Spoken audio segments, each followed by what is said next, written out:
আজ আমি বানিয়েছি ব্যারাকপুর স্টাইল স্পেশাল বিরিয়ানি।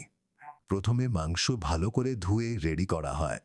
হাঁড়িতে জল দিয়ে গরম করে রান্নার জন্য প্রয়োজনীয় সব উপকরণ ভিডিও করা হয়েছে, যেমন রসুন, আদা, পেঁয়াজ, দই, আলু, শাহি গরম মশলা, গোলাপ চাল, কেওড়া জল, মিঠা আতর ও মিঠা মশলা।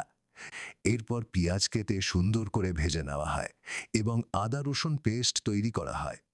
কড়াই প্রথমে আলু দিয়ে হালকা ভেজে নেওয়া হয়, তার সঙ্গে মিঠা আতর দিয়ে ব্যারাকপুর স্টাইলের সুগন্ধ আনা হয়। এরপর মাংস দিয়ে ভালোভাবে কষানো হয়, ভাত আলাদা করে ঝরঝরে করে সেদ্ধ করা হয়। হাঁড়িতে প্রথমে মাংস ও আলু, তারপর মাংসের ঝোল, এরপর গোলাপ জল ও কেওড়া জল দুই যোগ করা হয়। এর ওপর ঝরঝরে ভাত, পেঁয়াজ ভাজা, দুধ ও বিরিয়ানি মশলা দিয়ে পারফেক্ট ফিনিশিং টাচ দেওয়া হয়। সবশেষে হাঁড়ির মুখ ময়দা দিয়ে ভালোভাবে সিল করে ভিতরে সামান্য গাওয়া ঘি রেখে ঢেকে 10 মিনিট দমে রান্না করা হয়। তৈরি হয়ে যায় সুগন্ধি ঝড়ঝাড়ে অরিজিনাল ব্যারাকপুর স্টাইল বিরিয়ানি।